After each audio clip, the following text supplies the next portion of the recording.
Los habitantes del pozo. Un relato de tema fantástico de Abraham Marr. No olvides dar like y suscribir a Página Oscura si aún no lo has hecho, nos ayuda a crecer y es gratis. Gracias. Los habitantes del pozo. Hacia nuestro norte, una lanza de luz se alzaba hasta llegar el cenit. Surgía detrás de la áspera montaña hacia la que nos habíamos dirigido todo el día. Atravesaba una columna de niebla azul cuyos costados estaban tan bien marcados como la lluvia que cae de los bordes de una nube tormentosa. Era como el haz de un proyector y no creaba sombras. Mientras subía recortaba con aristas duras las 5 cimas y vimos que la montaña, en su conjunto, estaba modelada en forma de mano. Y, mientras la luz lo silueteaba, los gigantescos picos que eran los dedos parecían extenderse y la tremenda masa que formaba la palma, empujar. Era como si se moviese para rechazar algo. El haz brillante permaneció durante unos momentos, luego se dispersó en una multitud de pequeños globos luminosos. Parecían estar buscando algo. El bosque estaba silencioso. Cada uno de los ruidos que antes lo llenaban contenía la respiración. Noté cómo los perros se apretaban contra mis piernas. También ellos callaban, pero cada uno de los músculos de sus cuerpos temblaba, tenían el pelo erizado, y sus ojos, clavados en las chispas fosforescentes que caían, estaban cubiertos por una fina película de terror. Me volví hacia Star Anderson. Estaba mirando al norte. La montaña con forma de mano. Hablé sin mover los labios. Es la montaña que hemos estado buscando, contestó en el mismo tono. Pero, ¿qué es esa luz? Seguro que no es la aurora boreal, dije. ¿Quién ha oído hablar de una aurora boreal en esta época del año? Había expresado el pensamiento que yo tenía en mente. Algo me hace pensar que ahí arriba están persiguiendo a alguien, prosiguió. Esas luces están buscando, llevan a cabo alguna terrible persecución. Es bueno que estemos fuera de su alcance. La montaña parece moverse cada vez que ese haz se alza, comenté. ¿Qué es lo que trata de mantener alejado, Star? Me hace recordar la mano de nubes heladas que Sean Nedor colocó frente a la puerta de los ogros para mantenerlos en las madrigueras que les había excavado Eblis. Alzó una mano, mientras escuchaba algo. De lo alto llegó un susurro. No era el roce de la aurora, ese sonido quebradizo, que parece hecho por los fantasmas de los vientos que soplaron durante la creación mientras corren por entre las hojas que dieron cobijo a Lilith. No, este susurro contenía una orden. Era autoritario. Nos llamaba. Nos atraía. Había en él una nota de inexorable insistencia. Aferraba mi corazón como minúsculos dedos con uñas de miedo y me llenaba de una tremenda ansia por correr hasta fundirme en la luz. Era algo similar a lo que debió sentir Ulises cuando se debatía contra el mástil para tratar de obedecer al canto de cristal de las sirenas. El susurro se hizo más fuerte. ¿Qué demonios les pasa a los perros?, gritó salvajemente Star Anderson. Míralos.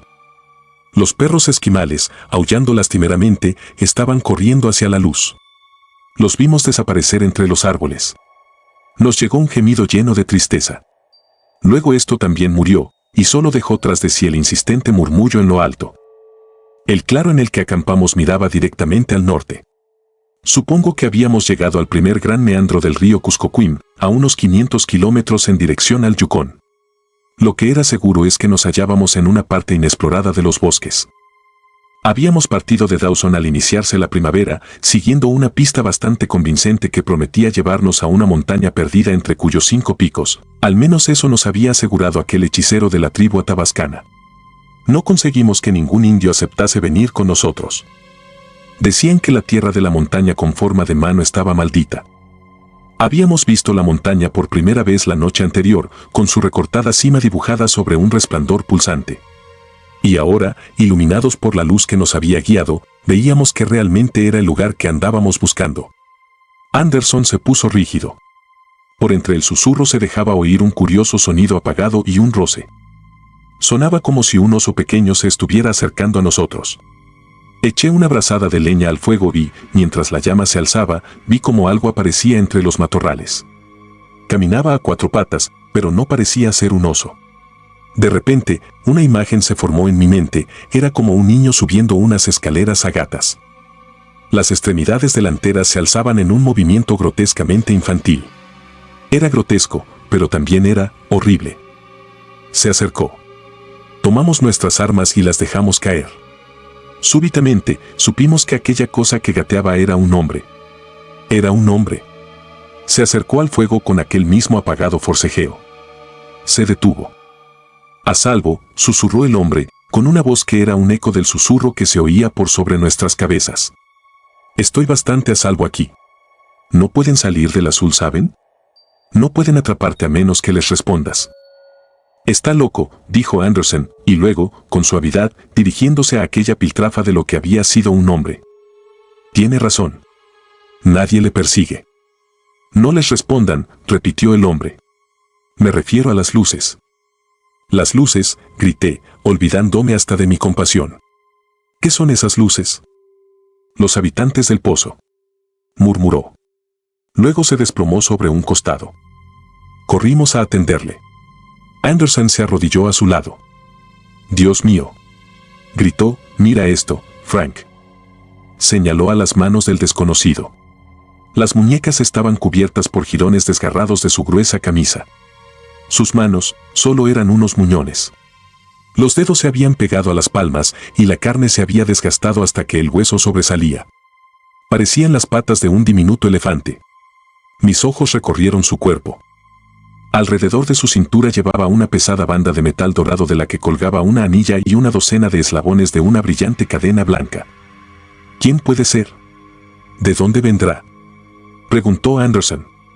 Mira, está profundamente dormido y, aún en sueños, sus brazos tratan de escalar y sus piernas se alzan una tras la otra. ¿Y sus rodillas, cómo, en el nombre de Dios, ha podido moverse sobre ellas? Era como decía. Hasta en el profundo sueño sus brazos y piernas continuaban alzándose en un deliberado y aterrador movimiento de escalada.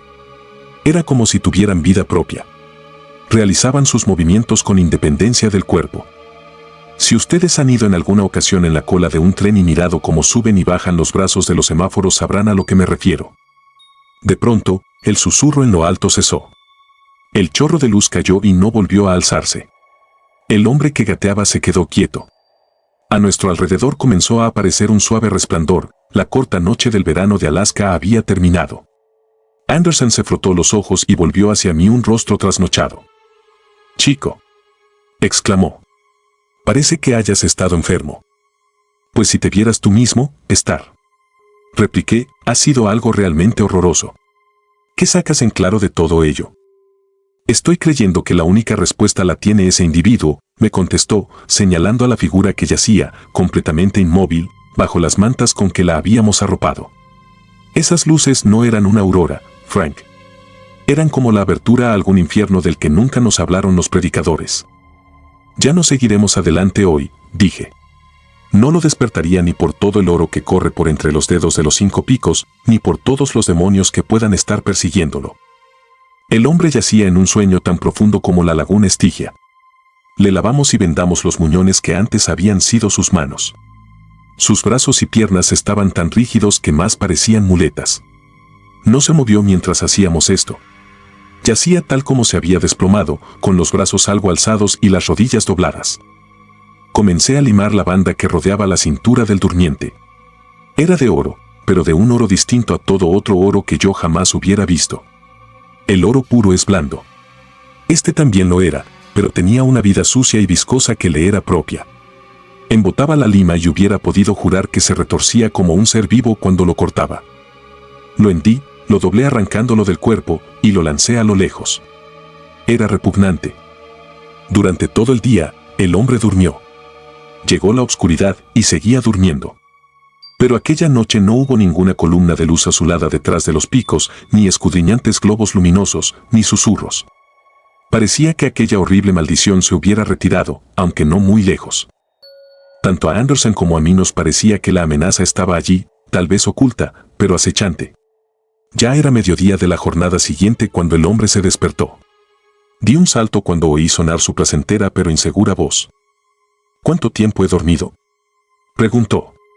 Sus pálidos ojos azules se poblaron de ansiedad mientras yo lo contemplaba. «1 noche y casi 2 días», respondí. «¿Hubo luces arriba?», señaló con la cabeza, ansiosamente, hacia el norte. «¿Se oyeron susurros?». «Ninguna de las dos cosas», le contesté. Su cabeza cayó hacia atrás y se quedó mirando al cielo. ¿Entonces, han abandonado la persecución?, preguntó al fin. ¿Quién le perseguía?, preguntó Anderson. Y, una vez más, nos contestó: los habitantes del pozo. Nos quedamos mirándole y de nuevo, débilmente, sentí aquel deseo enloquecedor que había parecido acompañar a las luces. Los habitantes del pozo, repitió. Unas cosas que algún dios creó antes del diluvio y que, en alguna forma, escaparon a la venganza del dios del bien. Me estaban llamando, añadió simplemente. Anderson y yo cruzamos las miradas, con el mismo pensamiento en nuestras mentes. No, intervino el hombre, adivinando cuál era. No estoy loco. Denme algo de beber. Pronto moriré. ¿Me llevarán tan al sur como puedan antes de que esto suceda? Y después, elevarán una pira y me quemarán en ella. Quiero quedar en una forma en la que ninguna infernal vileza que intenten pueda arrastrar a mi cuerpo de vuelta hasta ellos. Estoy seguro que lo harán cuando les haya hablado de ellos, finalizó, cuando vio que dudábamos. Bebió el coñac y el agua que le llevamos a los labios. Tengo los brazos y piernas muertos, comentó, tan muertos como yo mismo lo estaré pronto. Bueno, cumplieron bien con su misión. Ahora les diré lo que hay allá arriba, detrás de aquella mano, un infierno. Escuchen. Mi nombre es Stanton. Sinclair Stanton, de la promoción de 1900 en Yale. Explorador. Salí de Dawson el año pasado para buscar 5 picos que formaban una mano en una tierra embrujada y por entre los cuales corría el oro puro. ¿Es lo mismo que ustedes andan buscando? Ya me lo pensé. A finales del pasado otoño, mi compañero se puso enfermo y lo mandé de vuelta con unos indios. Poco después, los que seguían conmigo averiguaron lo que perseguía. Huyeron, abandonándome. Decidí proseguir. Me construí un refugio, lo llené de provisiones y me dispuse a pasar el invierno. No me fue muy mal, recordarán que fue un invierno poco riguroso. Al llegar la primavera, empecé de nuevo la búsqueda. Hace unas 2 semanas divisé los 5 picos. Pero no desde este lado, sino del otro. Denme algo más de coñac. Había dado una vuelta demasiado grande. Había llegado demasiado al norte, tuve que regresar. Desde este lado no ven más que bosques hasta la base de la mano. Por el otro lado. Estuvo callado un momento. Allí también hay bosques, pero no llegan muy lejos. No. Salí de ellos. Ante mí se extendía, por muchos kilómetros, una llanura. Se veía tan rota y gastada como el desierto que rodea las ruinas de Babilonia. En su extremo más lejano se alzaban los picos. Entre ellos y el lugar en que me hallaba se alzaba, muy a lo lejos, lo que parecía ser un farallón de rocas de poca altura. Y entonces me encontré con el sendero. «El sendero», gritó asombrado Anderson. «El sendero», afirmó el hombre. Un buen sendero, liso, que se dirigía recto hacia la montaña. Oh, seguro que era un sendero y se veía gastado como si por él hubieran pasado millones de pies durante millares de años. A cada uno de sus lados se veía arena y montones de piedras. Al cabo de un tiempo comencé a fijarme en esas piedras. Estaban talladas, y la forma de los montones me hizo venir la idea de que, tal vez, hacía un centenar de millares de años, hubieran sido casas. Parecían así de antiguas. Notaba que eran obra del hombre, y al mismo tiempo las veía de una inmemorable antigüedad. Los picos se fueron acercando. Los montones de ruinas se hicieron más frecuentes. Algo inexplicablemente desolador planeaba sobre ellas, algo siniestro, algo que me llegaba desde las mismas y golpeaba mi corazón como si fuera el paso de unos fantasmas tan viejos que solo podían ser fantasmas de fantasmas. Seguí adelante. Vi entonces que lo que había tomado por unas colinas bajas situadas al pie de los picos era en realidad un amontonamiento más grande de ruinas. La montaña de la mano estaba, en realidad, mucho más lejos. El sendero pasaba por entre esas ruinas, enmarcado por 2 rocas altas que se alzaban como un arco. El hombre hizo una pausa. Sus manos comenzaron a golpear rítmicamente de nuevo. En su frente se formaron pequeñas gotitas de sudor sangriento. Tras unos momentos, se quedó tranquilo de nuevo. Sonrió. Formaban una entrada. Llegué hasta ella. La atravesé. Me tiré al suelo, aferrándome a la tierra con pánico y asombro, pues me hallaba en una amplia plataforma de piedra. Ante mí se extendía el vacío. Imagínense el Gran Cañón del Colorado, pero 3 veces más ancho, más o menos circular y con el fondo hundido. Así tendrán una idea de lo que yo estaba contemplando. Era como mirar hacia abajo, por el borde de un mundo hendido, allí a la infinidad en donde ruedan los planetas. En el extremo más alejado se alzaban los 5 picos. Se veían como una gigantesca mano irguiéndose hacia el cielo en un signo de advertencia. La boca del abismo se apartaba en curva a ambos lados de donde yo estaba. Podía ver hasta unos 300 metros más abajo. Entonces comenzaba una espesa niebla azul que cortaba la visión. Era como el azul que se acumula en las altas colinas al atardecer. Pero el pozo era aterrador.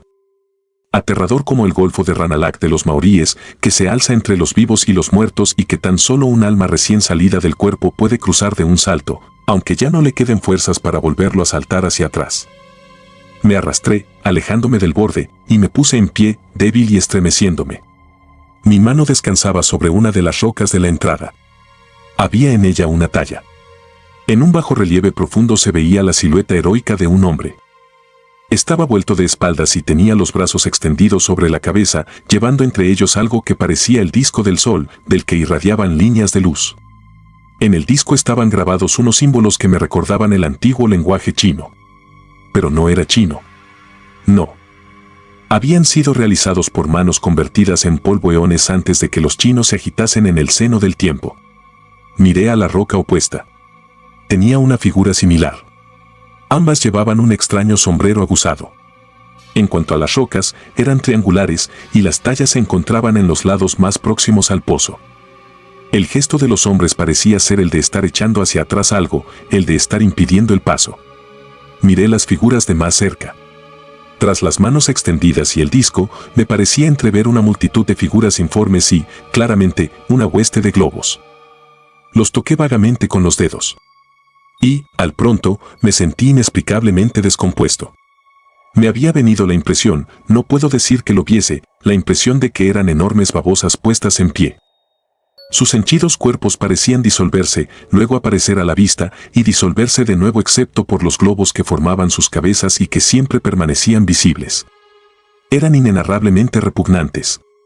Atacado por una inexplicable y avasalladora náusea, me recosté contra el pilar y, entonces, vi la escalera que descendía al pozo. ¿Una escalera? Coreamos. Una escalera, repitió el hombre con la paciencia de antes. No parecía tallada en la roca, sino más bien construida sobre ella. Cada escalón tendría aproximadamente 7 metros de largo y 2 de ancho. Surgían de la plataforma y desaparecían en la niebla azul. Una escalera, dijo incrédulo Anderson, construida en la pared de un precipicio y que lleva hacia las profundidades de un pozo sin fondo. No es sin fondo, interrumpió el hombre. Hay un fondo. Sí. Yo lo alcancé, prosiguió. Bajando las escaleras, bajando. Pareció aferrar su mente, que se le escapaba. Sí, continuó con más firmeza. Descendí, pero no aquel día. Acampé junto a la entrada.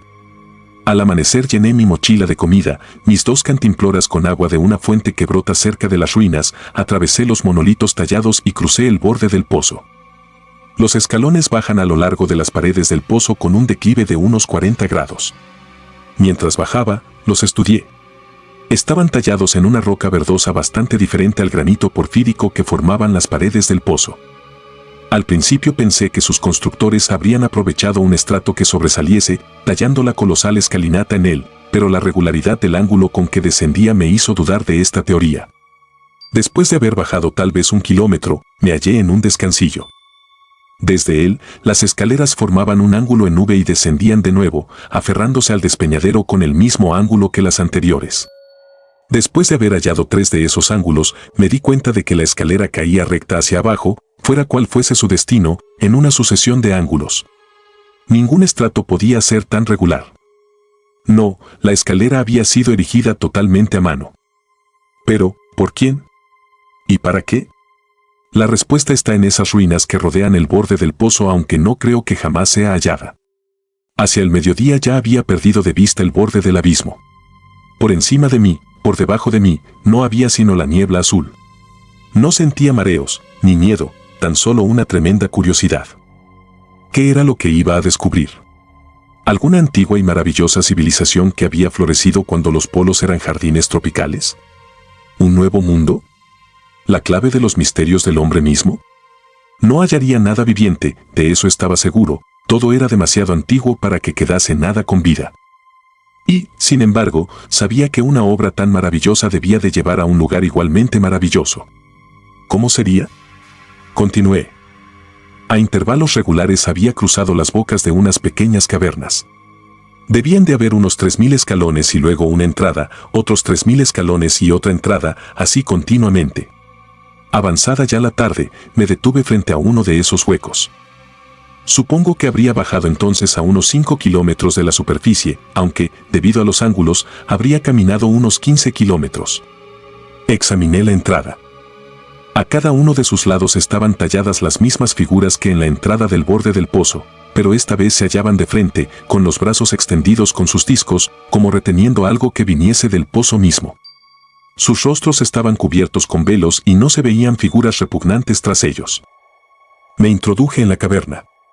Se extendía unos 20 metros, como una madriguera. Estaba seca y perfectamente iluminada. Podía ver, fuera, la niebla azul alzándose como una columna. Noté una extraordinaria sensación de seguridad, aunque anteriormente no había experimentado, conscientemente, miedo alguno. Notaba que las figuras de la entrada eran guardianes, pero ¿contra qué me guardaban? Me sentía tan seguro que hasta perdí la curiosidad sobre este punto. La niebla azul se hizo más espesa y algo luminescente. Supuse que allá arriba sería la hora del crepúsculo. Comí y bebí algo y me eché a dormir. Cuando me desperté, el azul se había aclarado de nuevo, e imaginé que arriba habría despuntado el alba. Continué. Me olvidé del golfo que bostezaba a mi costado. No sentía fatiga alguna y casi no notaba el hambre ni la sed, aunque había comido y bebido bien poco. Esa noche la pasé en otra de las cavernas y, al amanecer, descendí de nuevo.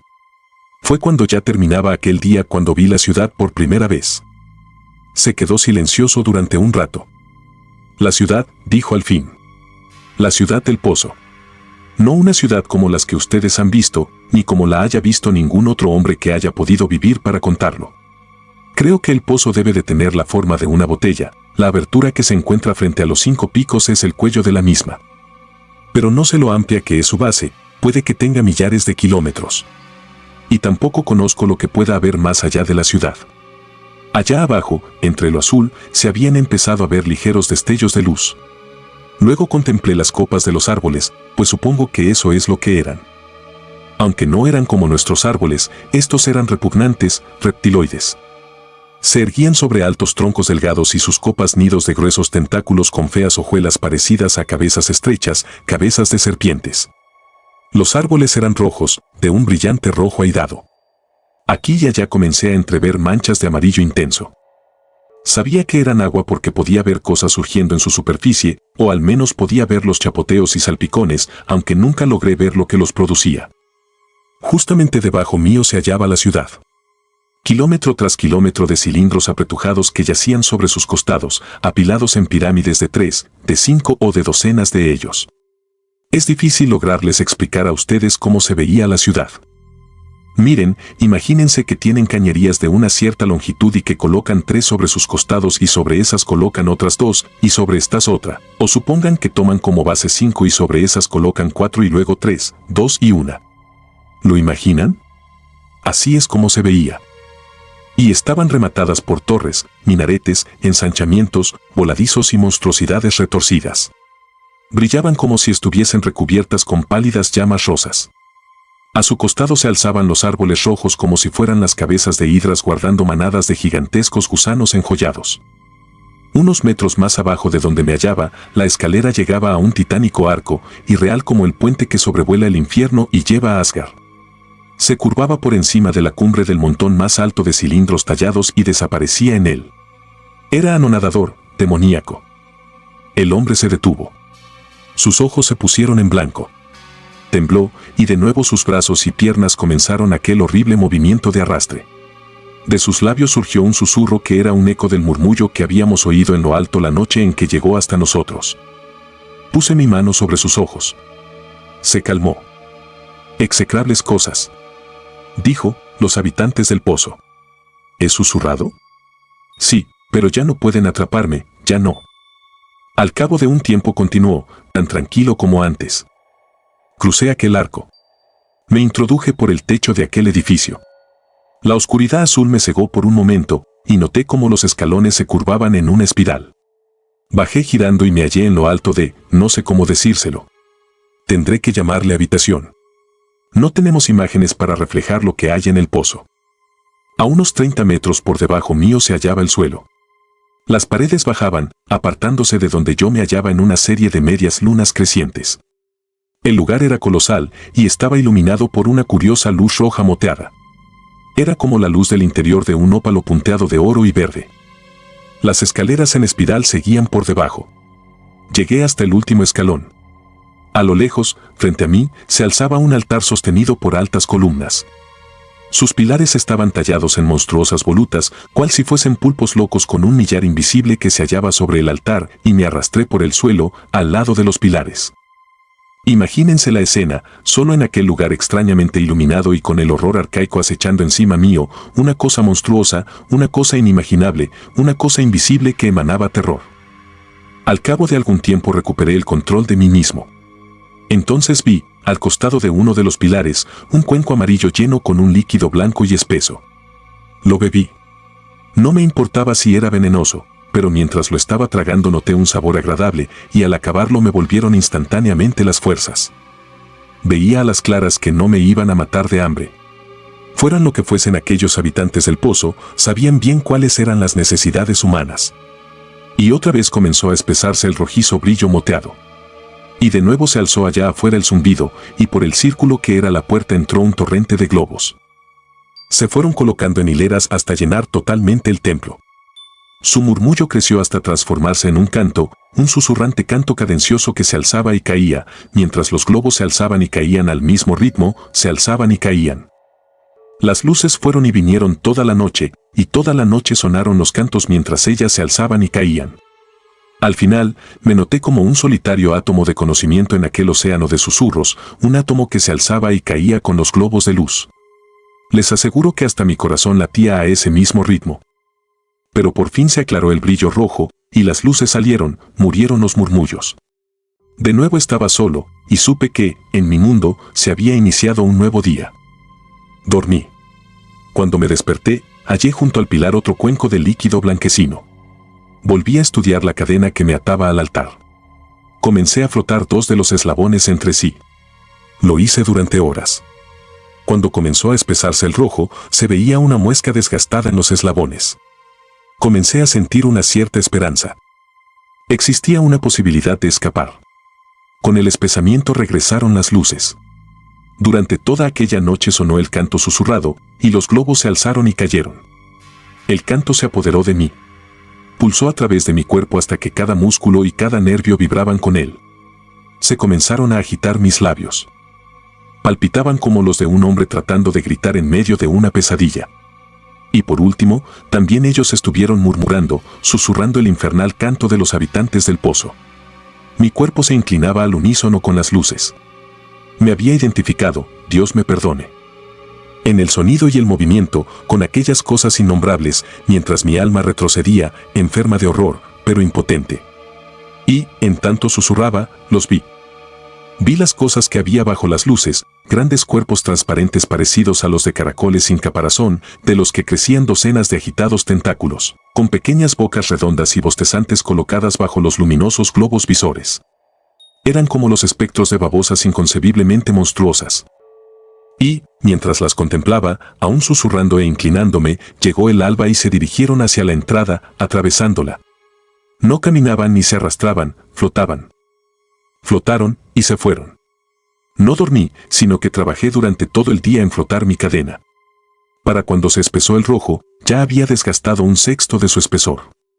Y toda la noche, bajo el maleficio, susurré y me incliné con los habitantes del pozo, uniéndome a su canto, a aquella cosa que acechaba encima mío.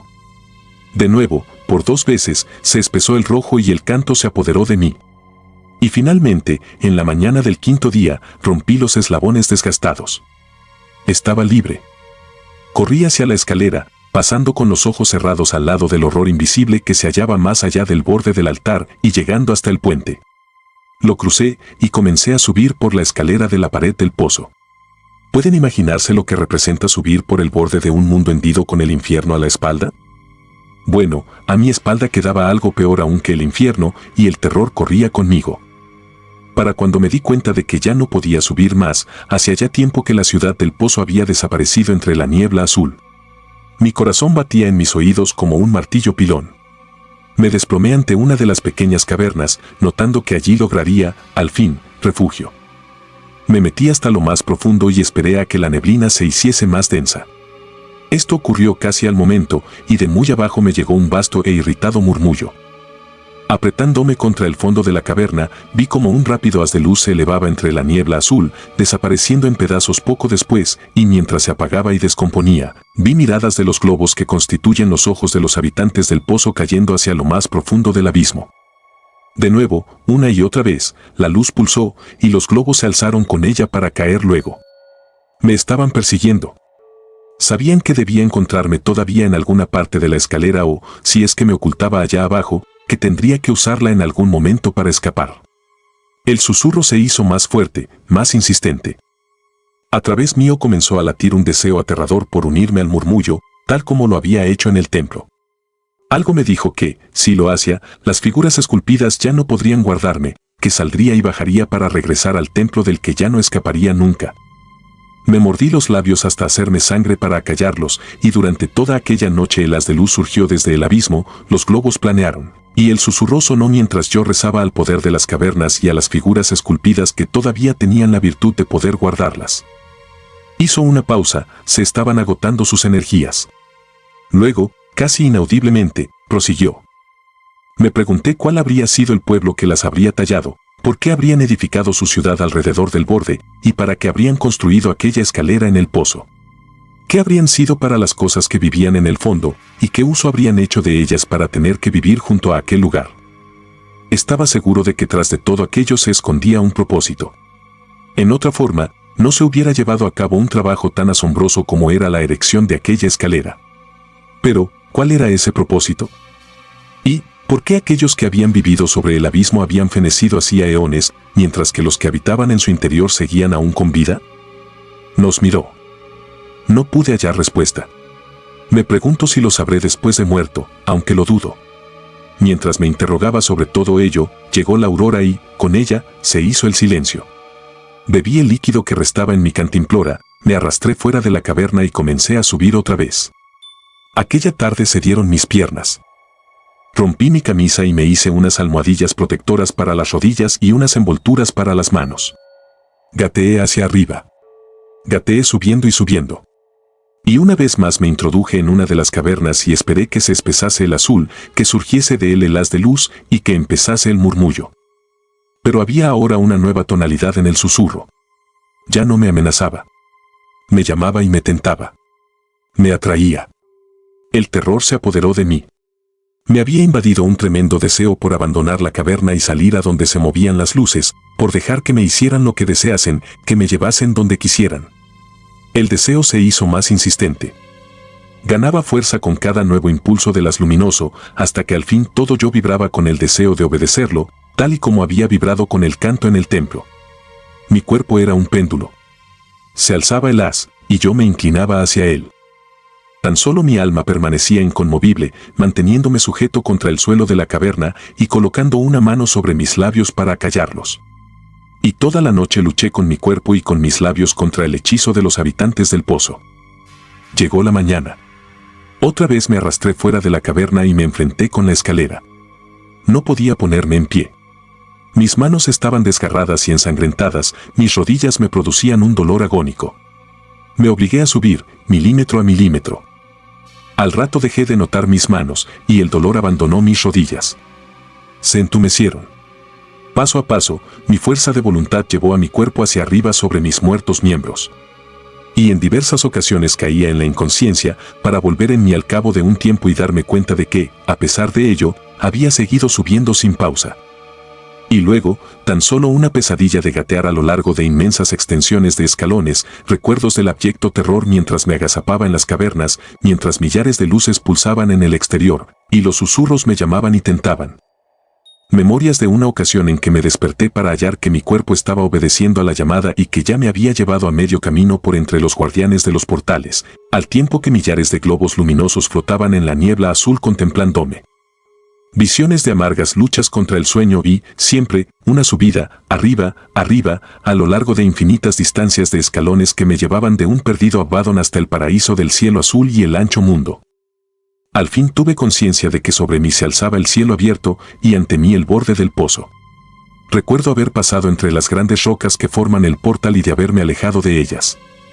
Soñé que gigantescos hombres que llevaban extrañas coronas aguzadas y los rostros velados me empujaban hacia adelante y adelante y adelante, al tiempo que retenían los pulsantes globos de luz que buscaban atraerme de vuelta a un golfo en el que los planetas nadan entre las ramas de árboles rojos coronados de serpientes.